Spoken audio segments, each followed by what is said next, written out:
The High Representative of the Union for Foreign Affairs and Security Policy is the chief coordinator and representative of the common foreign and security policy within the European Union.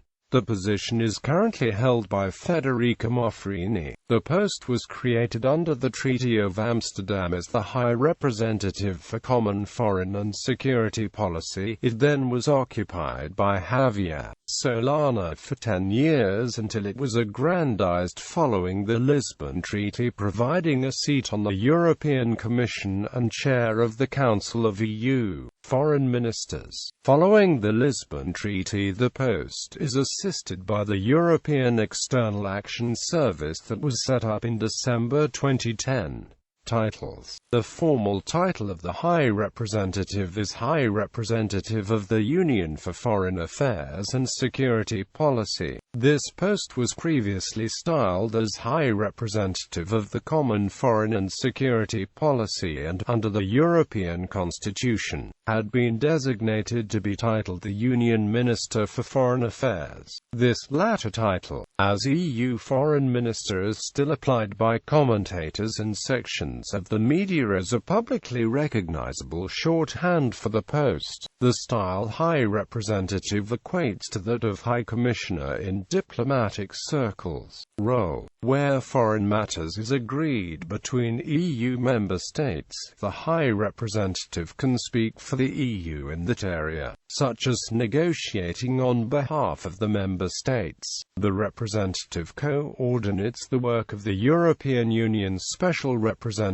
as well as other appointments such as anti-terrorist co-ordinator, beside representing the EU at international fora and coordinating the common foreign and security policy and the common security and defense policy. The High Representative is ex officio Vice President of the European Commission, participant in the meetings of the European Council, responsible of the European Union's special representatives, head of the External Action Service and the delegations, President of the Foreign Affairs Council, Secretary General of the Western European Union, head of the European Defence Agency, chairperson of the board of the European Union Institute for Security Studies. According to proposals made in 2009 by the Swedish EU presidency, the High Representative will control the staffing and budget of the EEAS, and propose the size of budget to be allocated. The High Representative is responsible for appointing EEAS staff and for controlling general foreign policy, including security initiatives and intelligence sharing. However, although the High Representative may prepare initiatives, decisions will still have to be taken by the member states in Council. The High Representative would also have to report to Parliament. While there has been some criticism of the vague division of powers between the EU's top players, Ukrainian ambassador to the EU Andriy Veselovsky praised the framework and clarified it in his own terms. The President of the European Commission speaks as the EU's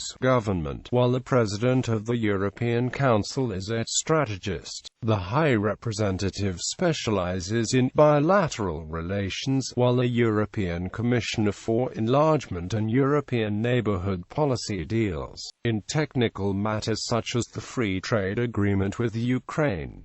The President of the European Parliament meanwhile articulates the EU's values. With the growth in role of the High Representative and their exclusion from the European Council, the national foreign ministers are now uncertain of the role versus the High Representative. At an informal meeting in Finland, it was mooted that they could serve as special envoys on the High Representative's behalf. This has been backed by Ashton, who said that so long as the EU spoke with one voice, it didn't matter who was speaking. History. The post was introduced under the Treaty of Amsterdam. The treaty stated that the Secretary-General of the Council of the European Union should have the function of the High Representative for the common foreign and security policy. Thus, Javier Solana became the first permanent High Representative. Initially, the post was much more limited in scope than the present one created in 2009 by the Lisbon Treaty. The current holder of the position is Federica Mogherini. Lisbon Treaty. The European Constitution proposed to merge the European Commissioner for External Relations with the High Representative to create a Union Minister for Foreign Affairs and Security Policy. Although the Constitution failed to be ratified, its replacement, the Treaty of Lisbon, retained the change under a different name. The new High Representative of the Union for Foreign Affairs and Security Policy would still merge the External Relations Commissioner with the High Representative and, like the Constitution, would have it backed up by an External Action Service. The new role also took over other foreign affairs roles, such as chairing the Foreign Affairs Council and representing the EU in international fora, roles which were previously exercised by the foreign minister of the country holding the presidency of the European Union. Despite the name change, many parts of the media still referred to it as a foreign minister, and in negotiations it was decided that the High Representative would no longer also be the Council's Secretary-General but would be a Vice President of the European Commission, filling the now merged Commission post. The merger of the two posts has been seen as furthering the answer to Kissinger's question, the creation of a High Representative for Foreign Policy, or better still, a Minister for Foreign Affairs, would be a big change compared with the current situation. It would put an end to the double job which exists between the current function of Mr. Javier Solana, and that carried out within the Commission by MME Benita Ferrero-Waldner, in charge of the external aid of the EU. One and the same person would therefore deal with problems and respond to the famous telephone calls of Henry Kissinger. I want to speak to Europe. Appointments. The High Representative is appointed by the European Council acting by qualified majority, however, to take up the role in the Commission, in particular as a Vice President. The High Representative has to appear before Parliament for questioning and then be subject to Parliament's vote of approval on the proposed Commission. The basic monthly salary of the High Representative is fixed at 130% of the highest grade of the EU civil service, which works out at €23,006.98.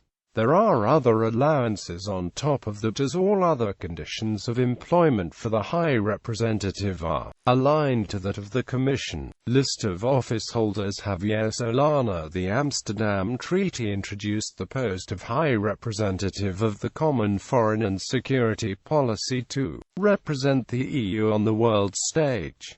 It was decided that the Secretary-General of the Council would be the High Representative. This meant that the Secretary-General at the time, Jürgen Trumpf, was the first High Representative, although he would only serve a few months. The first permanent High Representative was Javier Solana, former Secretary-General of NATO. He was appointed on the 4th of July 1999 at the Cologne European Council as Council Secretary-General and High Representative. He took up the post on the 18th of October 1999, shortly after standing down from NATO. The post had a budget of €40 million, most of which goes to Balkan operations. During his tenure, the position was expanded rapidly, with several more functions combined into the function of High Representative. For the 25th of November 1999 he was also appointed Secretary-General of Western European Union, overseeing the transfer of responsibilities from that organization to the CFSP. In 2004 his 5-year mandate was renewed. He has also become president of the European Defence Agency. The Clinton administration claimed in May 2000 that Solana was the fulfillment of Henry Kissinger's famous desire to have a phone number to talk to Europe. In December 2003, Solana released the European Security Strategy, which sets out the main priorities and identifies the main threats to the security of the EU, including terrorism. On the 25th of March 2004, Solana appointed Gilles de Vries as the anti-terrorist coordinator for the CFSP, and outlined his duties as being to streamline, organize and coordinate the EU's fight against terrorism. He has negotiated numerous treaties of association between the European Union and various Middle Eastern and Latin American countries, including Bolivia and Colombia. Solana played a pivotal role in unifying the remainder of the former Yugoslavian Federation. He proposed that Montenegro form a union with Serbia instead of having full independence, stating that this was done to avoid a domino effect from Kosovo and Vojvodina independence demands. Local media sarcastically named the new country Solana. On the 21st of January 2002, Solana said that the detainees at Guantanamo Bay should be treated as prisoners of war under the Geneva Convention. The EU has stated that it hopes to avoid another war like the Iraqi invasion through this and future negotiations. And Solana has said the most difficult moments of his job were when the United Kingdom and France, the two permanent EU Security Council members, were in disagreement. The so-called Vilnius Letter, a declaration of support by Eastern European countries for the United States' aim of regime change in Iraq, and a letter of the 8, a similar letter from the UK, Italy, and 6 second-tier countries, are generally seen as a low watermark of the CFSP. Solana operated as a quiet diplomat and found himself frequently pushed to the side in negotiations and sent on missions known to be impossible. Solana has played an important role working toward a resolution to the Israeli-Palestinian conflict, and continues to be a primary architect of the roadmap for peace, along with the UN, Russia, and the United States in the Quartet on the Middle East. On the 22nd of July 2004 he met Ariel Sharon in Israel. Sharon had originally refused to meet Solana, but eventually accepted that, whether he liked it or not, the EU was involved in the roadmap. He criticized Israel for obstructing the Palestinian presidential election of the 9th of January 2005, but then met Sharon again on the 13th of January. In November 2004 he assisted the United Kingdom, France and Germany in negotiating a nuclear material enrichment freeze with Iran. In the same month he was involved in mediating between the two presidential candidates in the post-election developments in Ukraine, and on the 21st of January 2005 he invited Ukraine's new president Viktor Yushchenko to discuss future EU membership. Catherine Ashton. Although Javier Solana was originally selected to be the first foreign minister, the delays in introducing the post meant after 10 years of service he stood aside for a new candidate.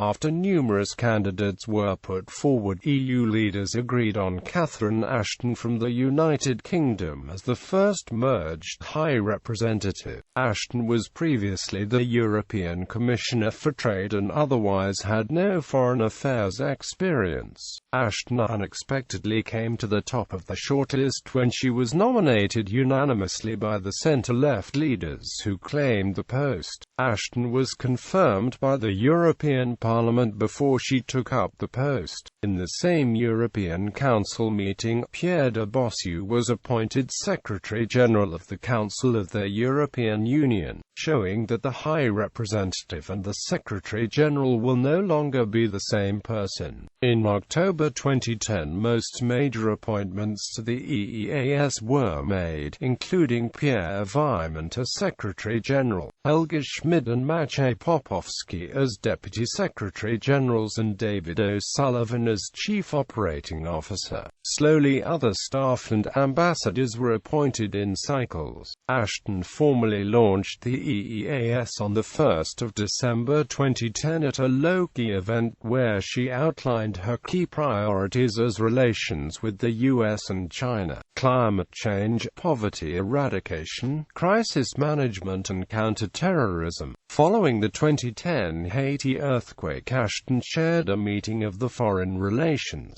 Development and Environment DGs and experts from the Council and the Situation Center, that they agreed on €3 million in aid, to look for further financial assistance, to send personnel to assess the situation and to coordinate pledges from member states. Ashton then chaired a meeting of member states as ambassadors and acted as a general coordinator. For example, contacts from the UN went via Ashton, although she refused to describe it as the first act of the External Action Service. Ashton did emphasize that it was the first time that such a coordination between all the various EU foreign policy actors had been accomplished. Before, Spain, which held the rotating Council presidency that would have taken charge before the Lisbon Treaty, took a backseat, though assisted, for example, by offering use of the Spanish base in Panama. However, the majority of aid relief was dealt with bilaterally between Haiti and individual member states, and Ashton was criticized afterward for being one of the few foreign representatives not to travel to Haiti personally, despite EU ministers then agreeing to deploy European gendarmes. Criticism was levied at Ashton for failing to improve the EU's international profile during the crisis. Ashton replied, stating that there's been a recognition from the people of Haiti, the US, the UN and others of the extremely important role the EU has played. On the main issue, we should ask, have we tried to save lives, to support the people of Haiti?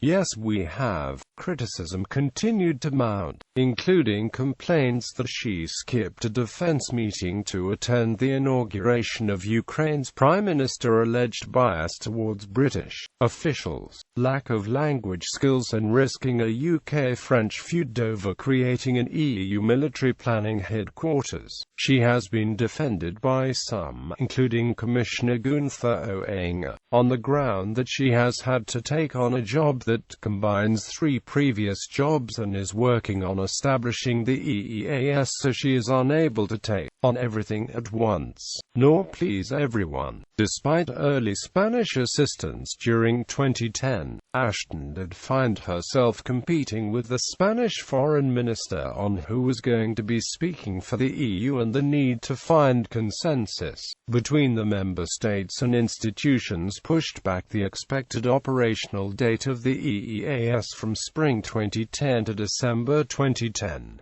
In contrast to the Spanish position, in 2011 Polish Foreign Minister Radek Sikorski said he would act as Ashton's loyal deputy. Secretary-General Pierre Vimont joined those defending Ashton from criticism, praising her work in opening the EEAS office in Benghazi, Libya, as making the EEAS very popular in Libya. He also supported her over Syria and has asked her to stand for a second term. Polish Minister for Europe Mikołaj Augelewicz also stated criticism against Ashton was a lot of hot air and that she has an impossible job to do and she is doing it well. At the end of her time in office, people will be more positive about what she has done. She will leave a real legacy. However, former European Commission advisor Dr. Fraser Cameron argued that the criticism one hears of Ashton is pretty strong and it will be difficult to overcome the bad press she has. It represents a problem for the EEAS when it comes to public diplomacy, and reflects the system we have for choosing leaders. Too often, the EEAS is waiting until the last member state signs up to the position they could set out of EU much earlier. When you look at places like Egypt, Cathy has been 5 times, but people are still not quite sure what the EEAS does. Who speaks for Europe? The glass is less than half full. I think the criticism of Ashton is down to style, and morale in the EEAS is not as good as it should be. Ashton chaired the meetings between the E3, EU+3 and Iran in Geneva, which led to an interim agreement on the 24th of November 2013, and the Joint Plan of Action. The tone of public comment on Ashton's performance in office was subsequently to be influenced especially by her contributions to negotiations over Kosovo and the normalization of its relationship with Serbia, and over Iran over its nuclear program. In October 2013, Der Spiegel wrote of her, but now the 57-year-old Baroness is suddenly at the center of world diplomacy, and whenever she is mentioned, she earns praise for her hard-nosed negotiating skills, her stamina and her diplomatic talents. It is said that U.S. Secretary of State John Kerry has much faith in her. She is discreet and perceptive, but also tenacious. That makes her an ideal negotiator, says Alexander Graf Lambsdorff, the head of Germany's business-friendly Free Democratic Party in the European Parliament and a member of its Committee on Foreign Affairs. After the November 2013 negotiation of an interim agreement with Iran over its nuclear program, the Financial Times read that Ashton was no longer the diplomatic dilettante. A senior French diplomat was quoted as saying, "I tip my hat to her. She truly played a decisive role." The report continued that, after initially insisting on negotiating only with other foreign ministers, by the latter stages of the negotiations the Iranian Foreign Minister Mohammad Javad Zarif now wanted to deal only with Lady Ashton. Said a Western diplomat that the others agreed to this was significant. For China and Russia to be outside while she was in the room negotiating details was quite remarkable. Federica Mogherini in July 2014, given the large number of Italian MEPs belonging to the S&D group following the 2014 election, the European Council considered her as a candidate for the position of High Representative in Jean-Claude Juncker's new European Commission. On the 13th of July 2014, the Financial Times, among other European newspapers, reported that her nomination proposal had been opposed by some Eastern European countries, including Latvia, Estonia, Lithuania and Poland, where her stance towards Russia concerning the Ukrainian crisis was considered to be too soft. Nonetheless, on the 2nd of August 2014, Italian Prime Minister Matteo Renzi formally nominated her by letter to EC President-elect Jean-Claude Juncker as Italy's official candidate for EU Commissioner. On the 30th of August, Europe's socialist prime ministers met prior to the convening of the European Council, at which she received the approval of the Party of European Socialists. On the same day, the President Herman Van Rompuy announced that the European Council had decided to appoint the Italian minister as its new High Representative, effective from the 1st of November 2014. At her first press conference, she declared her efforts will be devoted to establishing discussions between Russia and Ukraine to solve the crisis between the two countries. In 2015, Mogherini won praise for her role in negotiating the Joint Comprehensive Plan of Action, an international agreement on the nuclear program of Iran, and along with Iranian Foreign Minister Mohammad Javad Zarif was the one to announce the accord to the world. In February 2015, the President of the European Commission Jean-Claude Juncker appointed Michel Barnier, the former EU Internal Market Commissioner, as his special advisor on defense and security.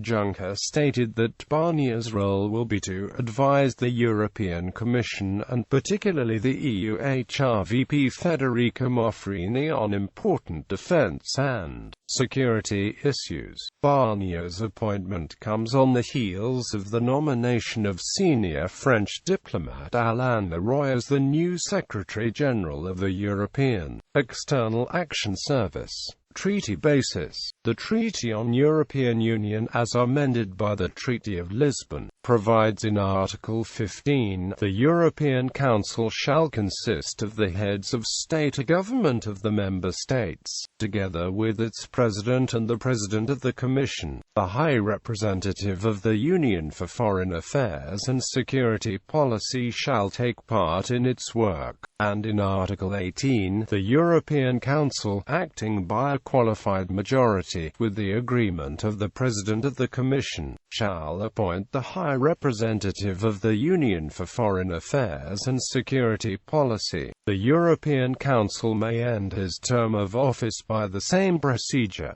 The High Representative shall conduct the Union's common foreign and security policy. He shall contribute by his proposals to the development of that policy, which he shall carry out as mandated by the Council. The same shall apply to the common security and defense policy. The High Representative shall preside over the Foreign Affairs Council. The High Representative shall be one of the Vice-Presidents of the Commission. He shall ensure the consistency of the Union's external action. He shall be responsible within the Commission for responsibilities incumbent on it in external relations and for coordinating other aspects of the Union's external action. In exercising these responsibilities within the Commission, and only for these responsibilities, the High Representative shall be bound by Commission procedures to the extent that this is consistent with paragraphs 2 and 3.